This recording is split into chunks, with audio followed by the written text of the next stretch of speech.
Alhamdulillah,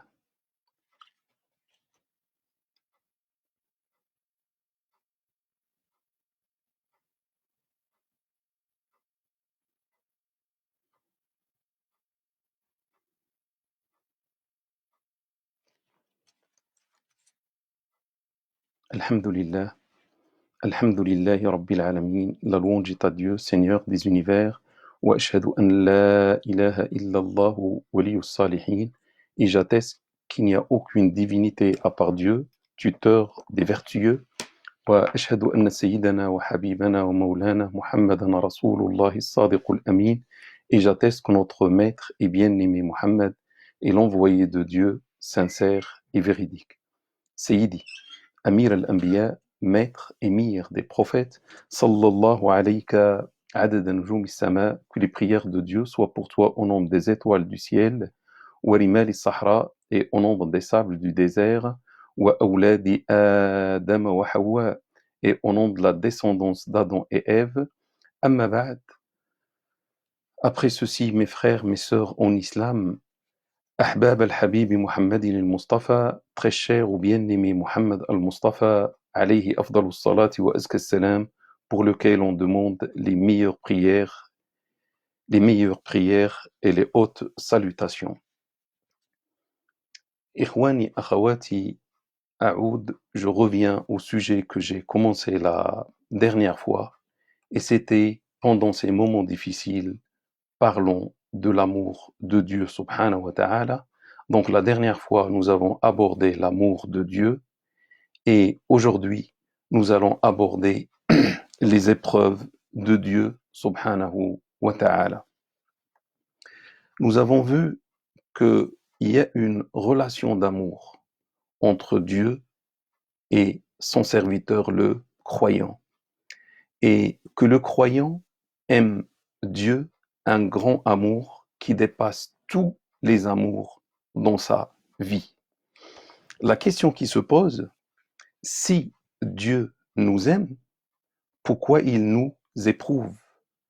Pourquoi on a des tremblements de terre? Pourquoi on a des calamités, des malheurs, des virus, des maladies, etc. Alors que Dieu nous aime? Normalement, si vous dites que Dieu nous aime, il va nous épargner des malheurs, il va nous épargner des calamités, des catastrophes. Où est l'amour donc? La réponse, mes frères et mes sœurs, à cette interrogation, sache qu'il n'y a aucune contradiction entre l'amour de Dieu pour le croyant et les épreuves. Le but même de la vie ici-bas, de l'existence de la vie ici-bas, pourquoi on est dans ce royaume magnifique et vaste de Dieu subhanahu wa ta'ala? C'est pour subir les épreuves. Le but de toute vie, ou le but de la vie sur terre, c'est les épreuves. Dieu dit dans un verset coranique, الذي خلق الموت والحياة ليبلوكم أيكم أحسن عملا. Le Créateur qui a créé ce monde, il nous a donné le but de la création. Il dit, qui a créé la mort et la vie pour vous éprouver et connaître ceux d'entre vous qui accomplissent la meilleure œuvre. Qui a créé la mort, subhanallah. Ça montre sa puissance. Il a créé d'abord la mort avant même de créer la vie. En principe, on va créer la vie et on va créer le contraire, la mort. Lui, subhanahu wa ta'ala, gloire et pureté à lui, il a créé la mort d'abord et après il a créé la vie. Et quel est le but? C'est pour nous mettre à l'épreuve. Dieu va voir celui parmi nous qui va accomplir la meilleure ou les meilleures œuvres. Il a dit la meilleure œuvre, il n'a pas dit les nombreuses œuvres. Ça veut dire Dieu cherche et veut la qualité, la meilleure œuvre et non pas la quantité des œuvres sans qualité. Mes frères et mes sœurs, on comprend à partir de ce verset coranique que la vie ici-bas n'est qu'une vaste salle d'épreuve, n'est qu'une salle énorme, immense, c'est la terre qui est une salle d'épreuve, et avec la vie, lorsqu'on naît dès le premier jour jusqu'à la mort, on rentre dans cette salle d'épreuve qui s'appelle la vie ici-bas pour subir, bien sûr, les épreuves. Et le résultat des épreuves sera donné le jour de la résurrection quand on passe devant Dieu, subhanahu wa ta'ala. Ton amour, frère ou sœur, de la vie. Les gens aiment la vie, les gens détestent la mort. Ton amour de la vie doit signifier ton amour pour les épreuves. Parce que quand tu aimes la vie, cela signifie que tu dois aimer les épreuves. Tu ne peux pas, frère ou sœur, vivre sans avoir les épreuves. Et donc, vous avez vu, il n'y a aucune contradiction. Si on est là, c'est pour avoir les épreuves. Et Dieu nous aime quand on est croyant. Le prophète sallallahu alayhi wa sallam a dit إِذَا أَحَبَّ اللَّهُ قَوْمًا ابْتَلَاهُمْ. Quand Dieu aime un peuple, il les éprouve, rapporté par l'imam Ahmed, l'imam Tirmidhi et Ibn Majah. Donc, quand Dieu aime un peuple, il met ce peuple aux épreuves. Donc, les épreuves ont pour origine l'amour de Dieu, subhanahu wa ta'ala. Pourquoi il les a éprouvés? Parce qu'il les a aimés. Si tu vois, frère ou sœur, que Dieu t'éprouve, sache qu'il t'aime. Le prophète sallallahu alayhi wa sallam a dit aussi أشد الناس بلاء الأنبياء. Ceux qui subissent les plus grandes épreuves sont les prophètes. Et après le niveau de l'épreuve, l'intensité de l'épreuve va connaître une décroissance ou va descendre par ordre décroissant, et l'homme sera éprouvé selon sa religion. Donc, plus tu as de la foi, si on s'approche des prophètes, plus les épreuves qui vont nous toucher vont être sévères et vont être intenses et dures et fortes. Et plus notre foi va s'approcher du bas, du minimum de la foi, plus les épreuves dans notre vie vont être rares et vont être faciles. Donc, selon ta religion, selon le niveau de ta foi, il y aura l'épreuve de Dieu, subhanahu wa ta'ala. Et ça aussi, c'est un effet de miséricorde. Parce que si on n'a pas la foi nécessaire, et si Dieu nous donne une épreuve énorme, on ne va pas la supporter. Donc Dieu nous donne l'épreuve selon ce qu'on a comme croyance et comme foi en lui. Euh, Pourquoi les prophètes subissent les plus grandes épreuves? Bien sûr, parce que ce sont eux que Dieu aime le plus. Donc vous voyez toujours cette relation de l'amour de Dieu et les épreuves. Dieu dit dans un verset coranique, là, parce que quelqu'un parmi nous va dire, mais quelles sont les épreuves qu'on peut avoir dans notre vie ici-bas? La réponse vient de Dieu, subhanahu wa ta'ala. Il va nous fixer les épreuves. Il va nous désigner les épreuves. Comme ça, personne de nous ne sera surpris. On doit être préparé à l'avance. On sait ce qui va nous toucher et personne ne va échapper aux épreuves dans cette vie ici-bas. Dieu dit dans ce verset coranique où il présente les épreuves ولنبلونكم بشيء من الخوف والجوع ونقص من الأموال والأنفس والثمرات وبشر الصابرين الذين إذا أصابتهم مصيبة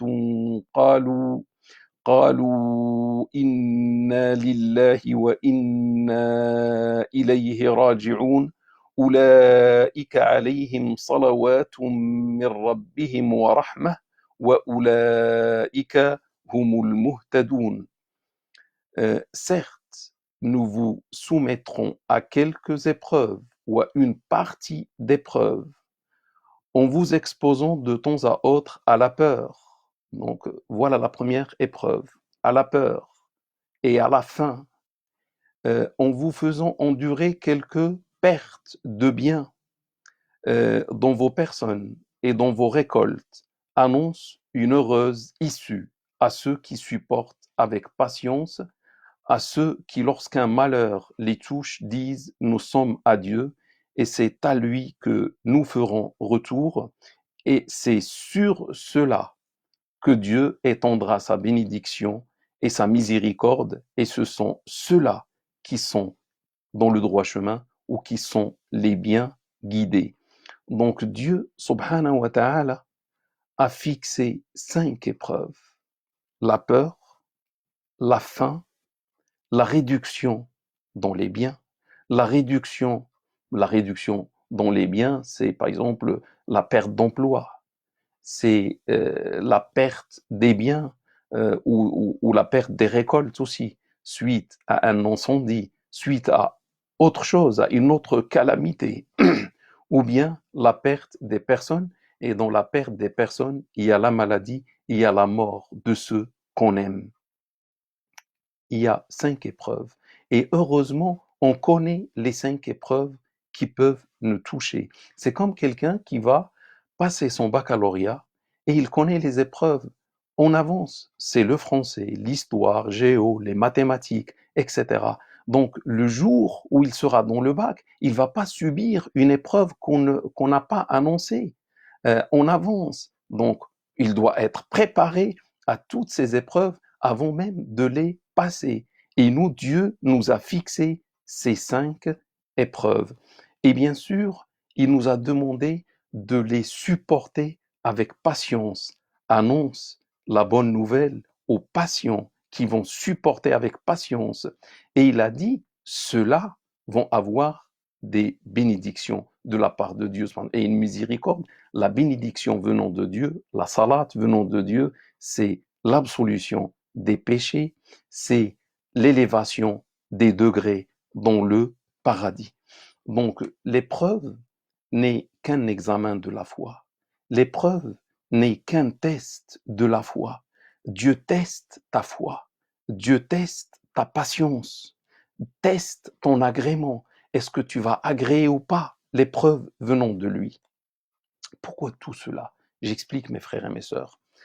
Dieu, on a dit, il t'a aimé. On l'a vu la semaine dernière. Donc Dieu t'a beaucoup aimé. Tu te rappelles des cadeaux qu'il t'a donnés, les nombreux cadeaux pour souligner son amour énorme pour toi? Maintenant, ce Dieu qui t'a aimé, il cherche à connaître le niveau de ton amour pour lui. Parce que toi aussi, tu dois l'aimer, on l'a vu. Et le croyant aime Dieu plus que toute autre chose, plus que toutes les créatures dans cette vie ici-bas.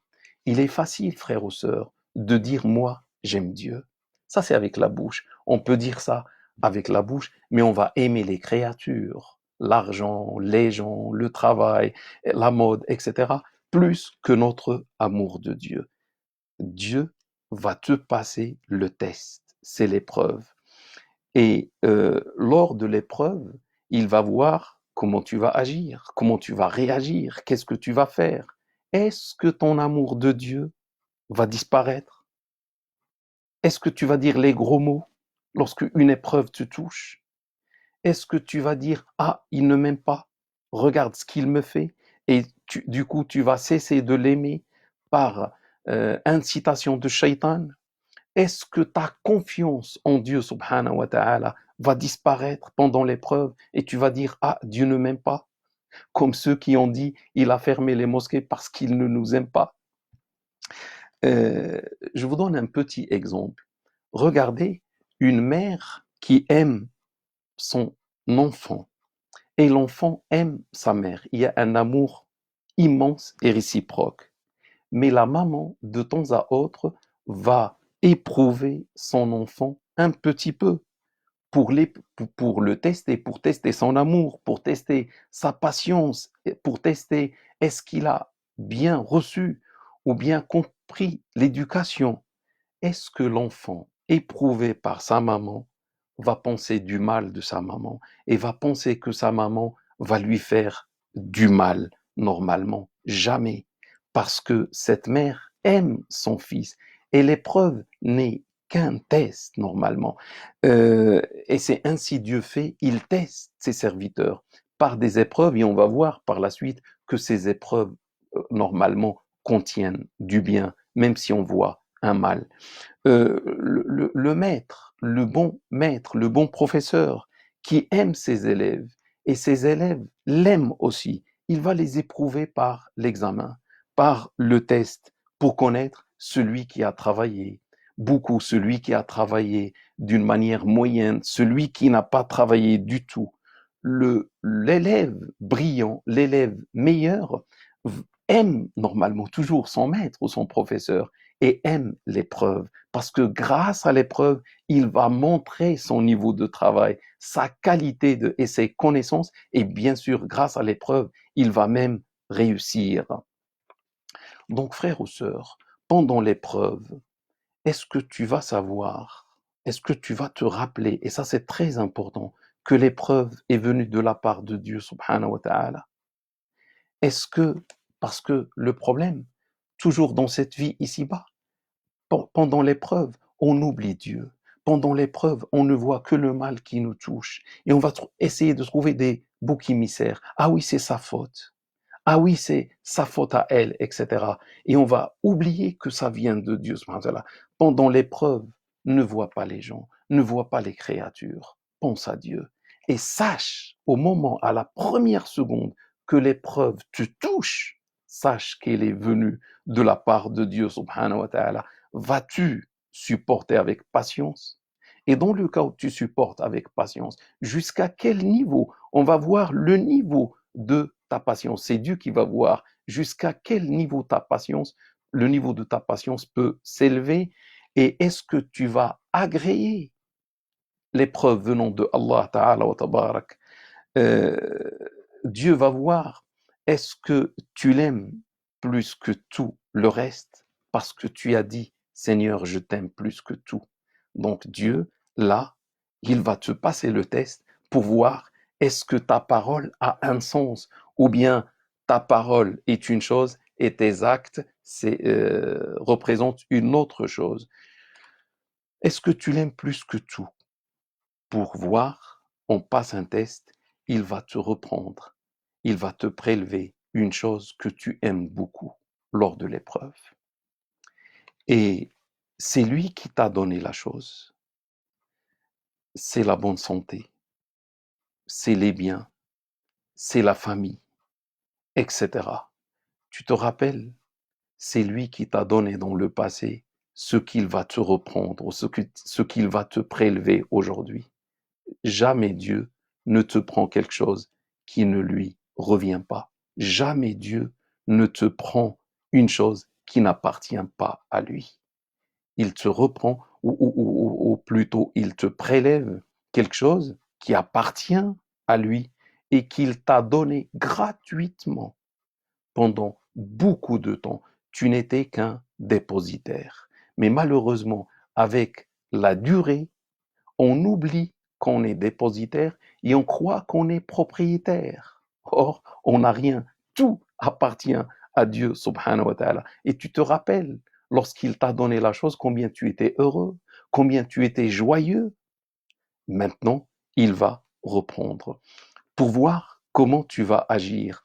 Le croyant véridique, le croyant véritable, il va dire avec patience ce qu'on a vu dans le verset coranique au moment de l'épreuve, au premier instant où l'épreuve le touche, il dit Inna lillahi wa inna ilayhi raji'un.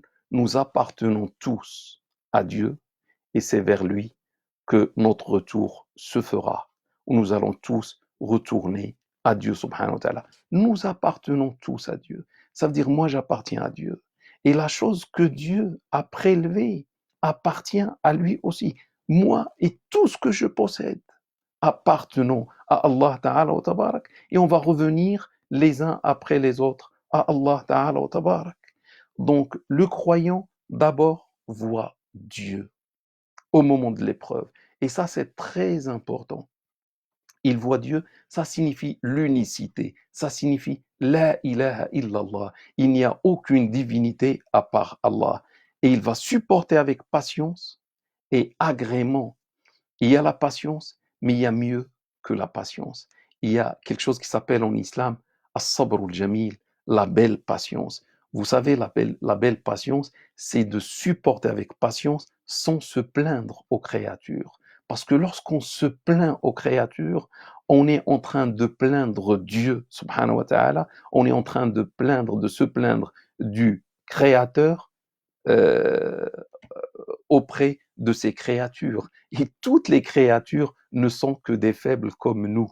Normalement, on doit nous plaindre uniquement à Allah Ta'ala wa Tabarak.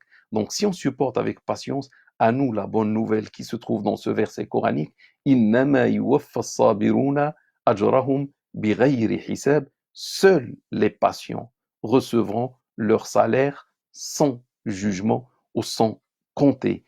Et ça, c'est la réussite lors de l'épreuve. Deux choses, frères ou sœurs. Tu vois Dieu et tu ne vois pas le reste que Dieu, ça veut dire l'unicité et la patience. En quelque sorte, si tu fais ça, bien sûr, tu as réussi.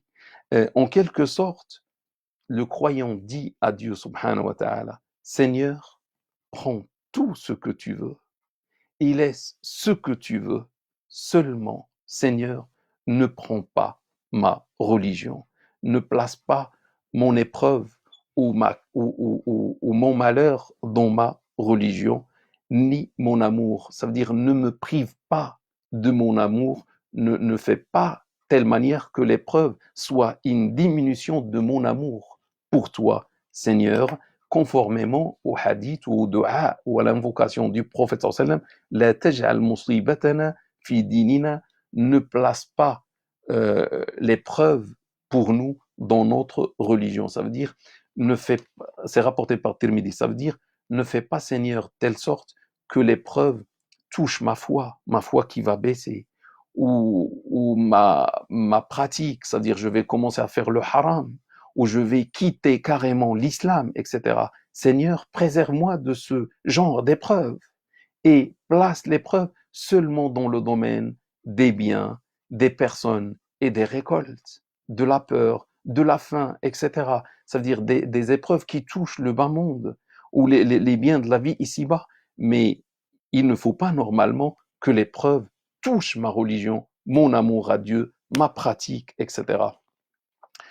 À ce moment-là, l'épreuve devient une purification des péchés et une élévation des niveaux dans le paradis, des degrés dans le paradis. Le prophète sallallahu alayhi wa sallam dit à ce propos, en contrepartie de toute calamité qui touche le musulman, Dieu lui pardonne ses péchés, et cela est vrai même dans le cas où une épine le pique, unanimement authentique. Ça veut dire même lorsqu'une épine te pique, Dieu te pardonne tes péchés. Mais que dire lorsque l'épreuve n'est pas une épine, lorsque l'épreuve est plus grande que celle-ci? Ça veut dire elle te purifie des péchés.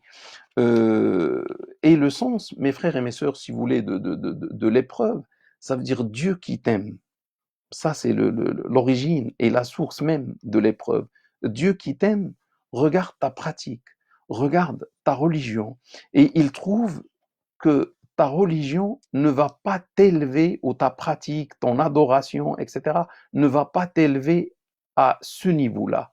Ça veut dire avec ton adoration, avec toutes tes pratiques religieuses, tu vas être à ce niveau. Et Dieu, comme il t'aime, il veut pour toi ce niveau. Qu'est-ce qu'il fait? Il t'envoie une épreuve de sa part.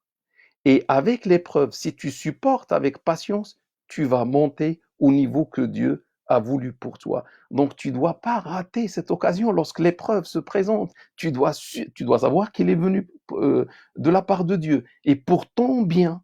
Et tu dois supporter avec patience et tu dois l'agréer. Là, tu auras réussi et Inch'Allah, tu vas monter des échelons, des degrés dans le paradis.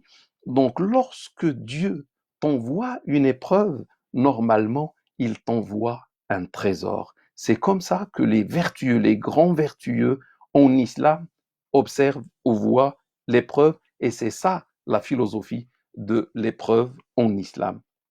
Maintenant, je passe à un quatrième point. On a compris qu'il n'y a pas de contradiction entre les épreuves et l'amour de Dieu subhanahu wa ta'ala. C'est seulement un test. Dieu veut connaître le niveau de notre amour pour lui.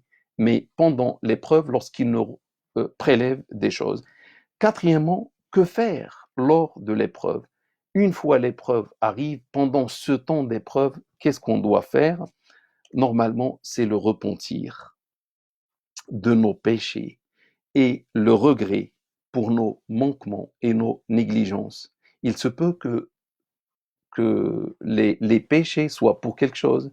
Parce que normalement, celui qui désobéit à Dieu et en permanence, c'est comme s'il appuie sur le bouton des épreuves et des calamités. Et les preuves prennent leur chemin vers lui. Lui, il continue à faire comment dire, la désobéissance et il dit rien ne me touche. Regardez, je fais, rien ne me touche. Mais il ne sait pas que l'épreuve a pris son chemin vers lui et à un certain moment va le toucher selon la volonté de Dieu, subhanahu wa ta'ala. Donc, pendant l'épreuve, mes frères et mes sœurs, on doit nous remettre en cause, un repentir, un regret, un retour vers Dieu, subhanahu wa ta'ala, sincère. Surtout, un dua ou des invocations avec recueillement.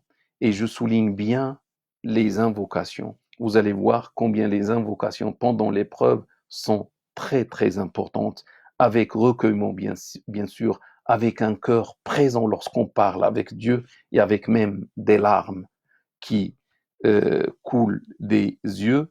L'épreuve est venue de la part de Dieu subhanahu wa ta'ala. C'est Allah qui fait venir toute épreuve. Ça doit être notre foi, notre aqida, notre croyance. Par exemple, le Covid-19 est venu de la part de Dieu subhanahu wa ta'ala. C'est lui qui a fait venir ce virus vers le monde et personne ne peut faire repartir ce virus à part Allah ou l'épreuve à part Allah Ta'ala wa Tabarak. La ilaha illallah. Il n'y a aucune divinité à part Dieu subhanahu wa ta'ala.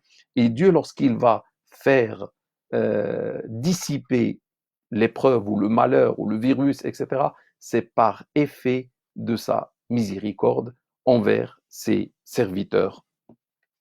Je vous donne, mes frères et mes sœurs, un exemple qui est devenu une référence lors des épreuves, c'est Job. Ayoub, alayhi salam, salat et salam sur lui. Il a, il a subi une maladie. Dieu l'a éprouvé par une maladie. Mais avec cette maladie, il y a bien sûr la bonne santé qui est partie et les enfants aussi qui sont partis. Dieu lui a enlevé les enfants et lui a enlevé la bonne santé. Ça veut dire deux épreuves en un seul temps pour Job, salat et salam sur lui. Et pendant ce moment-là, Job a supporté avec patience. Certains disent pendant 18 ans, il a supporté la maladie sans se plaindre, avec la belle patience. Il adorait, il évoquait tout le temps Dieu subhanahu wa ta'ala et il agréait ce que Dieu avait agréé pour lui. Il est devenu bien sûr la référence dans le domaine de la patience. Il a battu des records même. On ne peut pas parler de la patience sans parler de Job, salat et salam sur lui. Et à un certain moment, il s'est adressé à Allah et il a fait cette invocation. C'est pour ça que j'ai dit pendant l'épreuve, c'est bien de revenir à Dieu, c'est bien de parler avec Dieu subhanahu wa ta'ala. Il dit dans un verset coranique, Inni massani ad-durru wa anta arhamur rahimin. Seigneur, le mal m'a touché et tu es le plus miséricordieux de tous les miséricordieux.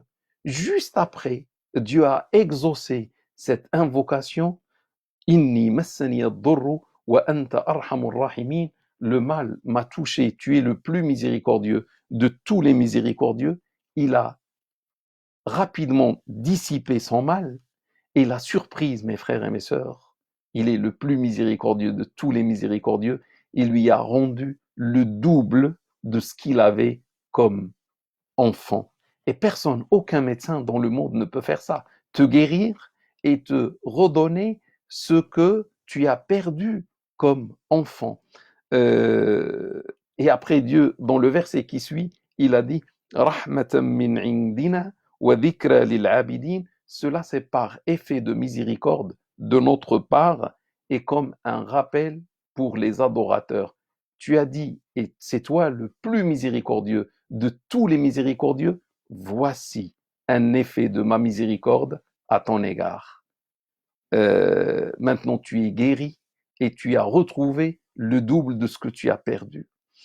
Et cela est un rappel pour les adorateurs jusqu'au jour de la résurrection. Ça veut dire chaque personne qui va être touchée par la maladie doit savoir que Dieu est le plus miséricordieux de tous les miséricordieux et peut faire ce doigt-là pour guérir de sa maladie.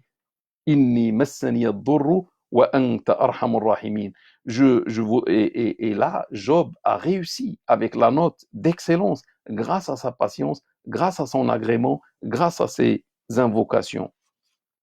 Je vous donne un autre modèle, Jonas, Yunus, alayhi salam, salat et salam sur lui. Il s'est retrouvé lors d'une épreuve divine dans le ventre d'une baleine. Subhanallah, le ventre d'une baleine, une prison mobile, une prison qui se déplace dans l'océan, dans les profondeurs de l'océan. Il n'y a que le noir autour de lui. La ilaha illallah, il est dans une prison inhabituelle. Personne ne peut faire cette épreuve, à part Allah Ta'ala wa Tabarak. Jonas, en un instant, il s'est retrouvé dans 3 ténèbres. Les ténèbres du ventre de la baleine, il n'y a pas de lumière. Les ténèbres de la profondeur de l'océan et les ténèbres de la nuit. Dans cette prison mobile, aucune puissance dans le monde ne peut connaître sa place, ne peut le localiser la baleine. Aucune puissance dans le monde ne peut le délivrer de son épreuve. Il n'y a que Dieu. La ilaha illallah. Là, Jonas, salat et salam sur lui, il s'est dirigé vers Allah. Et c'est pour ça que j'ai dit l'invocation est très très très importante. Il a dit dans le verset coranique, lorsqu'il était dans le ventre de la baleine, il a parlé avec Dieu subhanahu wa ta'ala, Dieu qui voit tout, qui entend tout, qui est par sa science partout et par sa puissance. Il lui dit, La ilaha illa ant, subhanak, inni kuntu min al-zalimin. Il n'y a aucune divinité à part toi, gloire et pureté à toi. Certes, je faisais partie des injustes, un grand prophète comme Jonas, salat et salam sur lui, il avoue à Dieu subhanahu wa ta'ala cette phrase, je faisais partie des injustes. Que dire lorsque c'est l'un de nous qui va parler avec Dieu subhanahu wa ta'ala et qu'on n'a pas atteint ce grand niveau de Jonas et de la prophétie de Jonas, on est des pécheurs, on est des désobéissants. S'il lui dit, je faisais partie des injustes, qu'est-ce que nous allons nous dire? Juste après, regardez la puissance de l'invocation, juste après, Dieu dit à la baleine, il donne son ordre suprême à la baleine, dépose mon serviteur sur la plage. Mon frère ou ma sœur, fais comme ces gens-là lors de l'épreuve. Si tu passes par des épreuves, et sûr et certain, chacun de nous va avoir le lot d'épreuves réservées par Dieu subhanahu wa ta'ala pour lui et voulu par Dieu subhanahu wa ta'ala. Pendant l'épreuve, mon frère ou ma sœur, parle avec Dieu subhanahu wa ta'ala. Quand tu es seul, dans ta solitude, personne ne te voit à part Allah, à part celui qui t'aime, à part le roi des rois, le tout-puissant. Parle avec lui. Prends place entre ses mains. Et quand tu es entre ses mains, et quand tu vas parler avec lui, rappelle-toi du hadith du prophète sallallahu alayhi wa sallam. Il parle là de l'ihsan, l'excellence dans l'adoration, c'est le fait d'adorer Dieu comme si tu le vois. Mais dans le cas où tu n'arrives pas à le voir, sache au minimum que lui te voit. Bien sûr, tu vas pas voir Dieu, mais sache que lui, il est avec toi par sa science. Il est en train de te voir, il est en train de t'écouter et il aime ce que tu vas lui dire et il t'aime même. Il t'a envoyé l'épreuve parce qu'il t'aime. Il veut que tu réussisses pendant cette épreuve, que Dieu t'aide dans ton épreuve, mon frère ou ma sœur. Le hadith est unanimement authentique. Donc imagine-toi seul, personne ne te voit, à part Allah Ta'ala wa Tabarak. Et tu parles avec Dieu comme si tu le vois. Et au minimum, tu sais que lui te voit. Demande-lui à ce moment-là, frère ou sœur, ce que tu veux, ce que tu souhaites, ce que tu désires. Rappelle-toi à ce moment-là de ce verset de Dieu subhanahu wa ta'ala dans lequel il dit وَإِذَا سَأَلَكَ عِبَادِي عَنِّي فَإِنِّي قَرِيبٌ أُجِيبُ دَعْوَةَ الدَّاعِي إِذَا دَعَانِ. Et si mes serviteurs t'interrogent à propos de moi, je suis tout proche d'eux. Je réponds à celui qui m'invoque quand il m'appelle. Si mes serviteurs t'interrogent à propos de moi, je suis très proche d'eux. Donc il est proche de toi, frère ou sœur. Je réponds à celui qui m'invoque quand il m'appelle. Ça, c'est une promesse de Dieu. Ça veut dire, si tu parles avec lui, comme ce que nous avons dit, et comme Job, comme Jonas, salat et salam sur eux, sois sûr et certain qu'il est, il est avec toi, il te voit, il t'entend et il va te répondre. Rappelle-toi de ce verset coranique aussi, mes frères et mes sœurs. قل يا عبادي الذين أسرفوا على أنفسهم لا تقنطوا من رحمة الله إن الله يغفر الذنوب جميعا إنه هو الغفور الرحيم. Dis, ô mes serviteurs qui ont commis un excès dans le domaine du péché, ne désespérez pas en la clémence ou bien en la miséricorde de Dieu. Dis, ô mes serviteurs qui ont commis un excès dans le domaine du haram, dans le domaine de la désobéissance. Normalement, on s'attendait à dire, ne revenez pas vers moi, je suis en colère contre vous, désespéré de ma clémence. Il a dit le contraire, il parle avec des désobéissants. Il leur dit, ne désespérez surtout pas en la clémence de Dieu, car Dieu pardonne tous les péchés. C'est lui l'absoluteur et le miséricordieux. Donc, gloire et pureté à Dieu. Des serviteurs lui ont désobéi, mais Dieu les aime malgré cela. S'ils se repentent à Allah Ta'ala wa Tabarak, regardez ce verset coranique, si c'était pas Dieu qui a parlé, on va pas croire à ça. Dieu dit, Inna Allah yuhibbu tawwabin wa yuhibbu al-mutatahhirin. Certes, Dieu aime ceux qui se repentent et ceux qui se purifient. Donc, si tu commets le péché, bien sûr, Shaitan va venir pour te dire, tu es un pécheur, c'est fini pour toi, tu es comme moi maudit.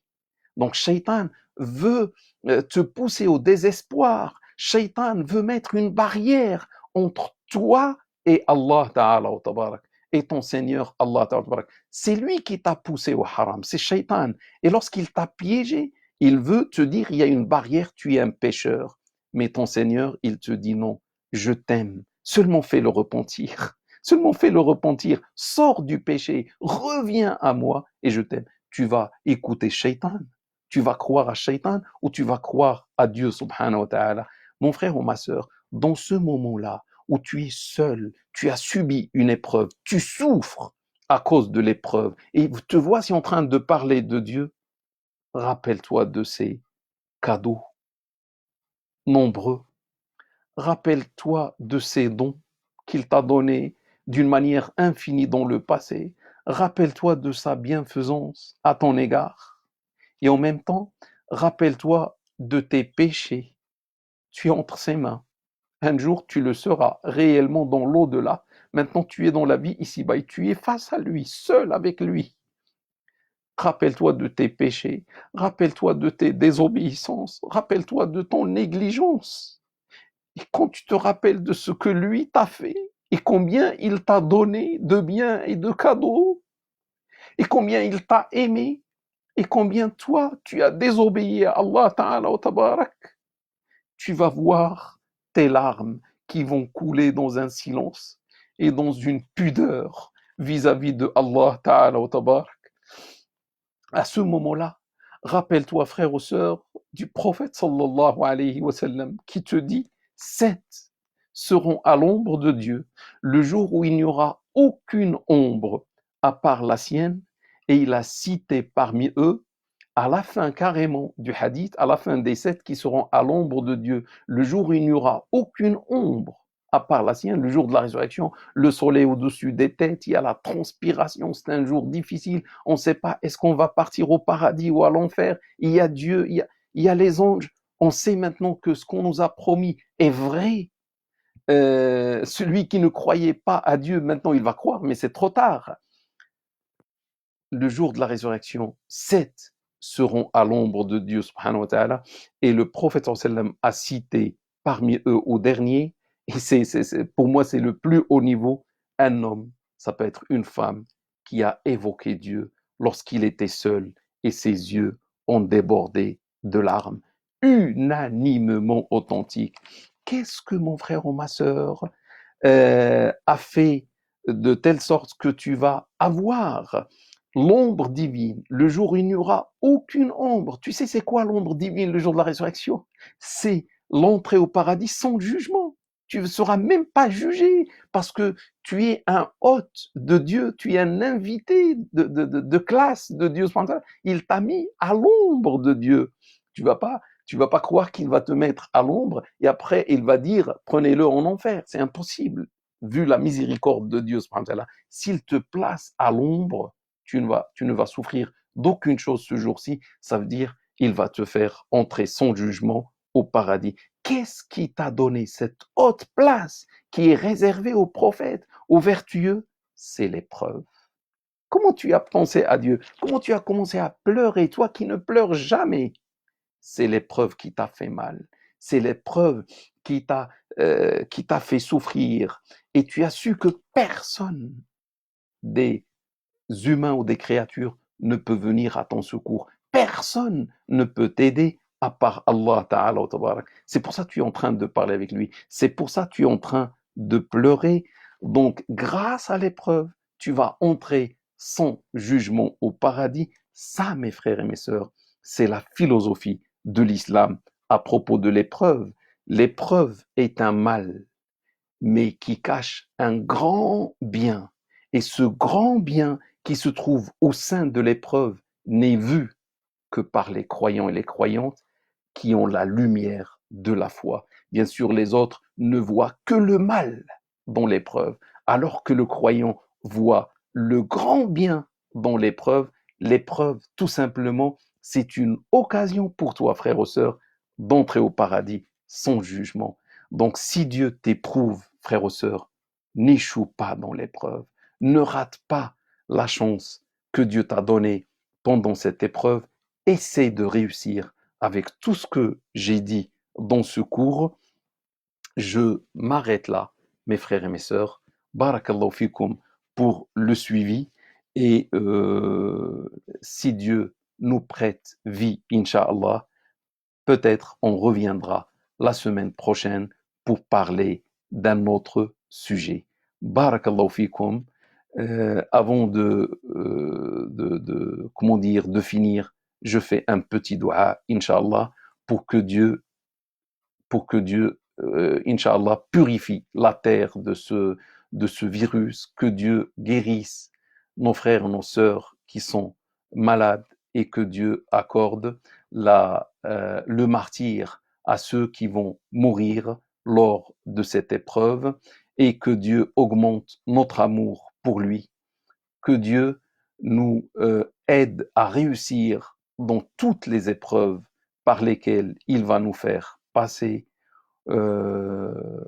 والصلاة والسلام على سيدنا ومولانا محمد صلى الله عليه وسلم وعلى آله وأصحابه أجمعين. سبحانك اللهم بحمدك نشهد أن لا إله إلا أنت نستغفرك ونتوب إليك. سبحان ربك رب العزة عما يصفون وسلام على المرسلين والحمد لله رب العالمين.